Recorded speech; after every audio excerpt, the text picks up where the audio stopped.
अभिवादन, स्वागत, अभिनंदन आ प्रणाम। जी चाचा, अहाँ तो पहचान के मोहताज नहीं छिए। पूरा मिथिला, पूरा हिंदुस्तान, पूरा वर्ल्ड जतऽ मैथिल समाज छथिन अहाँके चिन्है छथिन। लेकिन हमर पेज के एकटा मुहिम छै जे किछ बिछड़ल साथी सब छलखिन जे मैथिली नहीं सुनै छलखिन, मैथिली नहीं बजै छलखिन, हुनको सबके पेज के माध्यम से हम जोड़े के कोशिश करलिए। एक बेर अपन स्टाइल में, अपन अंदाज में पूरा मिथिलावासी के अपन परिचय दऽ दैतियै। हमर नाम है कुंज बिहारी मिश्र। हम 42 साल से मैथिली के सेवा कर रहल छी। 10 साल के उम्र से गीत गाबि रहल छी आ मान अपमान सम्मान के सेकेंडरी राखि कऽ मां मैथिली के सेवा कर रहल छी। जी जी। अच्छा चाचा जी, अहाँके गाम कतऽ छै? मिथिलावासी गाम जानऽ हमर चाहै भेल, छथिन। हाँ, पत्राचारक एड्रेस है जे कुंज बिहारी मिश्र नाम भेल, पिता हमर पंडित रामनंदन मिश्र, जिला मधुबनी, जगतपुर बरैया टोल, घर थाना रहिका, एतऽ के हम मूल वासी छी। जी चाचा जी। चाचा जी, अहाँके देख कऽ, ठीक छै, एकटा बात हमरा याद आबि रहल यऽ। कपिल शर्मा शो अबै छै, ओहि पर सलमान खान एलखिन, अक्षय कुमार एलखिन, शाहरुख खान एलखिन, सब एलखिन। लेकिन ओ शो के जब कपिल शर्मा हिट तखन बनलकै जब अमिताभ बच्चन जखन आयल छलखिन। आइ हम अपना आप के बहुत गौरवान्वित महसूस कऽ रहल छी कि अहाँके से हम बात कऽ रहल छी पेज के माध्यम से। अहाँके फेर से एक बेर गोर लागि कऽ प्रणाम कऽ रहल छी चाचा जी हम। कुंदन जी दीर्घायु भव, यशस्वी भव। जी चाचा जी। चाचा जी, अहाँ जे छै मतलब मिथिला में अहाँके एकटा अलग टाइप के लेवल छै। पूरा मिथिलावासी जे छै अहाँके सम्मान करै छथिन। और पूरा मिथिला में जे छै कुंज बिहारी चाचा जी के शब्द जे छै एकटा पत्थर के लकीर मानल जाइ छै, ठीक छै। कला के क्षेत्र में कुंज बिहारी चाचा जी के जे शब्द छै पत्थर के लकीर मानल जाइ छै।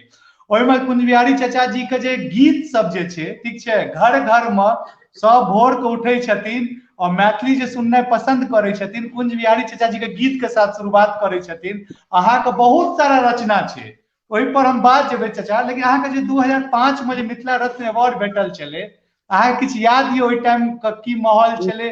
ओ मिथिला रत्न जे अहाँके 2005 में जो भेटल छै, ओहिसे किछु जुड़ल बात अहाँ बतैबतियै मिथिलावासी के।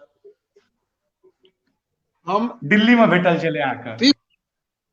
30 सेकंड के टाइम अहाँ सर श्रोता से लै छियन, हेडफोन लगबै छी। जी जी जी जी जी जी। हम जतेक बैसल आदमी छी, छी वीडियो के शेयर करू।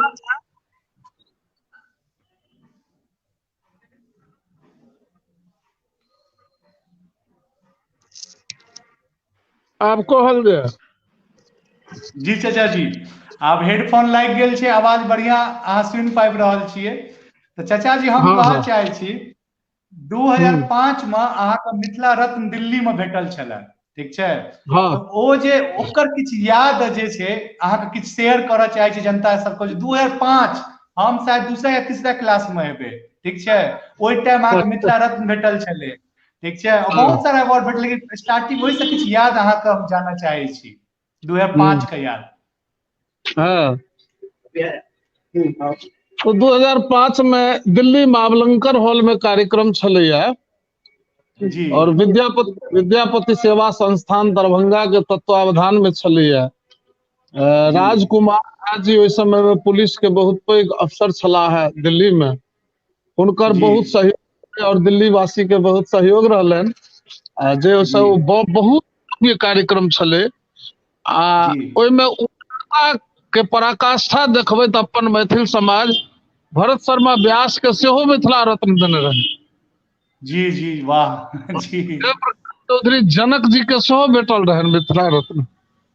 जी तो हम सब उम्मीद नहीं करने रहिए, हमरा बुझलो नहीं छल जे हमरा सम्मानित कयल जाय। जी अचानक कार्यक्रम में गेल रहिए, घोषणा भेलै मिथिला रत्न ले, तो हम कहि नहीं सकै छी जे हम कते अचंभित भेलहुँ आ हमरा की हमर हृदय के स्थिति रहल। बड्ड आह्लाद भेल, बड्ड नीक लागल। यह बुझलियै जे यदि कोनो क्षेत्र में अहाँ निष्ठावान भऽ कऽ सेवा करबै तऽ अहाँके जी अनेरे ओकर पारितोषिक भेटत, सम्मान भेटत।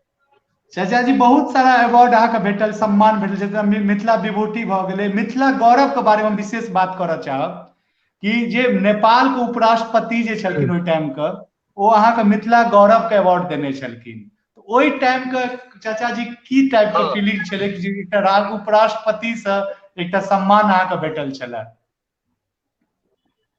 हम कह नहीं सकै छी। हम जनकपुर गेल रही और जनकपुर रामानंद युवा क्लब के अंतर्गत शायद ओ कार्यक्रम छलैया आ तमाम ओहिमे नवीन जी छथि जे हेलो मिथिला चला के बड़ा मशहूर भेल छथि।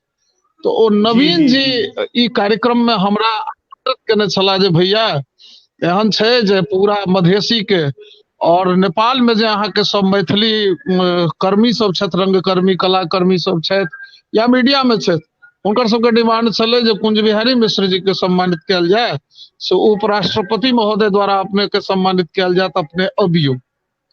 हम गेलहुँ, जी बड़ा भव्यता छलै में आ जी हुनका हाथ से भेटल। अपना अपना बिहार में अखन तक बिहार सरकार के नजर नहीं पड़लै एम्हर जी मैथिली के क्षेत्र में कलाकार के कोनो पेंटर के हम सम्मानित करिए। आने इंडिया जी गवर्नमेंटे तक के मिथिलांचल के बड़ नेता छथि, बड़ व्यवसायी सब छथि, ब्यूरोक्रेट सब सेहो, किनको एम्हर आवाज नहीं उठबै छथिन। लेकिन हमरा खुशी भेल नेपाल के उपराष्ट्रपति झा जी जी हुनका भेटल तऽ हमरा बहुत संतोष भेल और ई भेल जे शायद हमर साधना के दिशा सही जा रहल।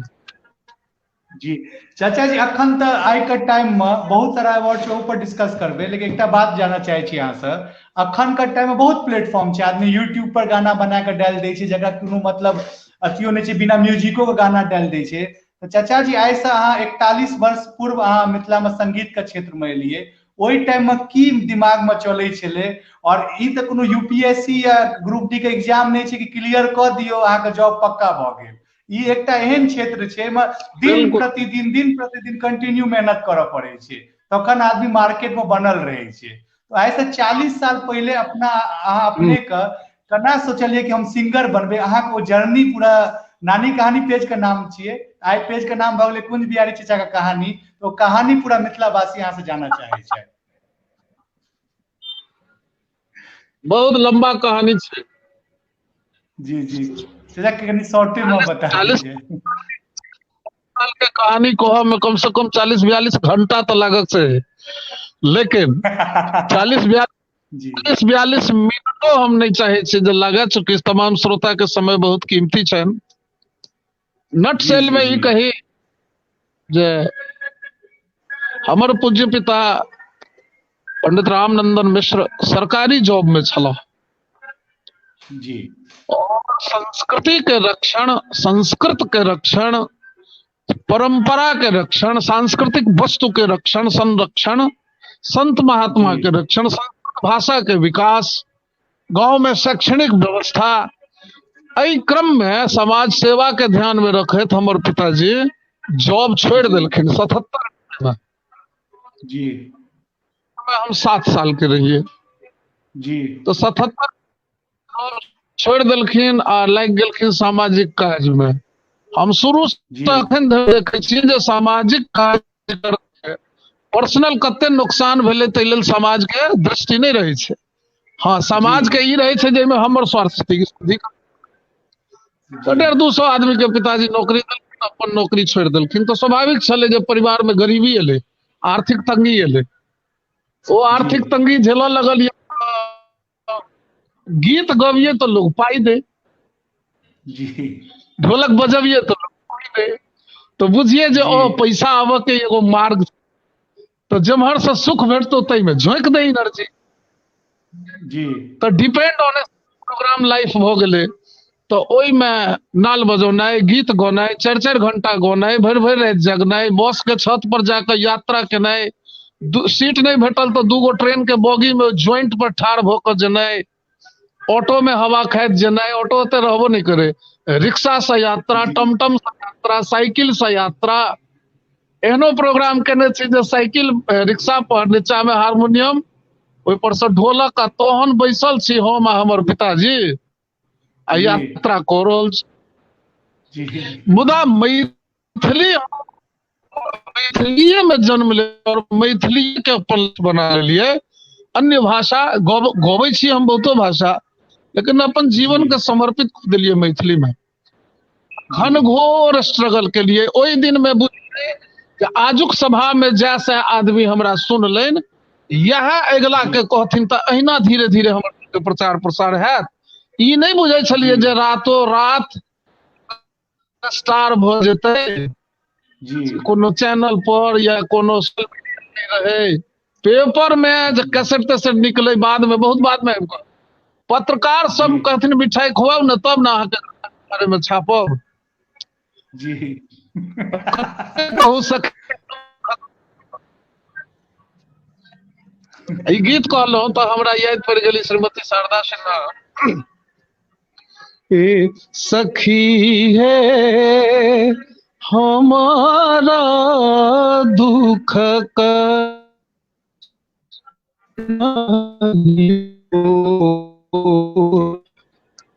विषय में कहलो सखी है हमर दुखक नहीं और मुदा ई कही जे नहीं, ई जे नहीं जे छे नहीं, ई पंडित भीमसेन जोशी साहब के गायकी के कंक्लूजन मुकाम में से एगो छे नहीं और बस एतबे। तो अनंत कथा छे आ उम्हर झांकै छियै तो दुख नहीं होइया, अफसोस नहीं होइया, अपितु खुशी होइया जे एते ऊर्जावान रहिए, एते निष्ठा और भक्ति और श्रद्धा अपन विषय में रहे, अपना कला में। आइयो यदि ई बात होए तो आर्टिफिशियल कलाकार पैदा नहीं हेते, जे पैदा हेते ओकरा में किछ शास्त्रीय संगीत हेते, किछ संस्कृत हेते, किछ परंपरागत चीज हेते, ए सब के संग विकसित हेते कलाकार। जी जी। तो चाचा जी अहाँ जे बतेलिए कि ओई टाइम में रिक्शा और साइकिल पर हारमोनियम पिता पाछू में चाचा जी मतलब बाबा जी बैसल रहे छलखिन और अहाँ तहन संगीत करे ल जाय छलिए। आइ के टाइम तो बहुत मॉडर्न भ गेल छै, ठीक छै। आइ के टाइम में ओई स्ट्रगल छै, स्ट्रगल अखनो बहुत ज्यादा छै नया कलाकार के लेल, लेकिन ओई लेवल के स्ट्रगल नहीं छै, ठीक छै। यदि अहाँ किछ पैसा लाग गेल त आसानी से पहुंच सकै छी, गीत गाबि सकै छी। जन ओई टाइम में हिम्मत नहीं हारलिए, ठीक छै। और 2010 में अपने के कॉमनवेल्थ गेम्स में विद्यापति गीत से विद्यापति संगीत का स्थापित करलिए दिल्ली के अंदर में। और अहाँ ओतेक जर्नी जे छै जी हाँ कहियो। हाँ जी, अतेक पैघ जर्नी जे छै अहाँ ओई टाइम में आदमी के पूरा करलिए अहाँ। और अखुनका कलाकार सब जे दूटा चारिटा गीत फ्लॉप होइ छै, ठीक छै, एकटा वायरल भ गेल ओकरा चारिटा फ्लॉप भ जाय छै, ओ जे हरबड़ा के जे छै नौकरी ताकै ल चलि जाइ छथिन, मतलब नहीं छै संगीत के सेकेंडरी ल के चलि जाइ छथिन।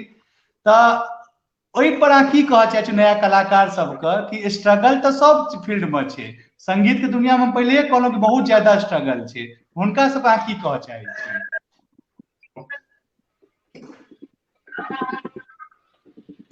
बिना मेहनत के, बिना अपना जड़ों ने चमक नहीं हुई जी। अपना जहन अपने जड़ै छै ने तो चमक ओई में बढ़ै छै जी। हड़बड़ेला से, हिम्मत हारला से, धैर्य खोला से लोग के मार्ग दिशा विहीन भ जाय छै। जी हम तो ई कहबै जे जिनका में संस्कार होइन वह एहि मार्ग के चुनैत और एकरा अपन प्रोफेशन बनाबैत। आ बहुत आदमी की होइ छै बुझले नहीं छै जे हम एहिमे की कऽ सकै छी, ककरो से मार्गदर्शन नहीं लेलक आ गाबऽ लागल, ओहन आदमी के निराशा हाथ लगै छै। जी कहबाक मतलब यदि गायन क्षेत्र चुनू तो कोनो एकर विशेषज्ञ लग इंटरव्यू द के पूछ लियो जे सर में हम सफल हैब कि नहीं। जी एकटा दोसर भेलै यदि अहाँ गुणी छी आ क्षणिक मान अपमान अभाव भेल आ अहाँ विचलित भऽ कऽ लौट गेलहुँ, तहन मैथिली के और संगीत के से ई हेतै कमजोरी हेतै। चूंकि अवदान दै वाला यदि मार्ग बदलि ले तो ई माँ मैथिली केकरा दिस तकथिन। तो ओई संस्कृति आदमी के रगड़ करबाक चाही, धैर्य रखबाक चाही आ एहि समाज के अपन प्रॉब्लम कहक चाही। और इस समाज के दायित्व बने छै जो कलाकार के प्रॉब्लम दूर क के ओकर हौसला बढ़ा क एकटा मैथिली सेनानी संगीतकार के रूप में कायम राखे। जी चाचा जी एकटा चीज और हम कहऽ चाहै छी कि अमिताभ बच्चन छथिन, ठीक छै, अपना सबके ऑफ कैमरा सेहो बात भेल छलै, ओ 60 साल के उम्र में 70 साल के उम्र में कजरारे या निशब्द जकाँ मूवी बनबै छथिन। और कहल जाइ छै कलाकार जे कोनो चीज परफॉर्म करै छै जखने कैमरा खुजि गेल या माइक आबि गेल तो अपन आयु बिसरि जाइ छै, ठीक छै, और अपन जे छै सबके बिसरि के कला सब परफॉर्म करऽ चाहे छै। हरेक फील्ड में देखियो हरेक तरह के गीत गाबि गाबि के, हरेक तरह के एक्टिंग क के कलाकार सब जे छथिन हरेक भाषा के आगू करलखिन। लेकिन मिथिला में जखने कोनो कलाकार से मतलब देखल जाइ छै तऽ प्रोग्राम के नाम पर मैक्सिमम विद्यापति समारोह होइ छै, और देखे तो विद्यापति समारोह बहुत पैघ चीज छियै। लेकिन चाचा नवयुवक के हमरा सबके लागि रहल छै मिथिला में जे एतेक ज्यादा मतलब बाहरी आदमी नहीं सुनि रहल छथिन, कम सुनै छथिन। रीजन ई छै हमरा के सब टाइप के गीत नहीं भेट रहल है। अहाँ के गीत बहुत सारा छै ओइमे, ठीक छै, हम नोटो करने छी, जेना हमरा सासुर में बड़ा मानदान होइया, कोना कादो लागल सब सिल्क साड़ी में हमर पाहुन, ठीक छै, ई सब गीत हम सब सुनै छियै आ पिछला 5 साल से हम सब एंजॉय करै छियै कि हमरो मैथिली भाषा में सब वर्ग के लेल गीत छै। लेकिन एहि चीज के जखने कोनो कलाकार जे छै युवा के लेल गाबऽ लगै छथिन तऽ मिथिला में हो हल्ला हुआ लगै छै। एहि पर चाचा की कहबै अहाँ? पता नहीं, हम तो सैकड़ों इंटरव्यू दिलिए लोग के अलग अलग चैनल पर, लेकिन ई प्रश्न क्यों नहीं केलन जे अहाँ केलहुँ हँ। हम अहाँ के प्रश्न जे उठल है तऽ ओहि प्रश्न के उद्भव स्थल से हम माने ओकर समर्थन करै छी। एहि लेल एकटा गीत हम गोलिए जी, एकर नखड़ा बड़ा कमाल, देखू छौड़ी टूपिस वाली, ई छौड़ी टूपिस वाली, चौवनिया मुस्की वाली, डारक नखड़ा एना कुछ है, डर डर डर डर बबाल, चौवनिया मुस्की वाली।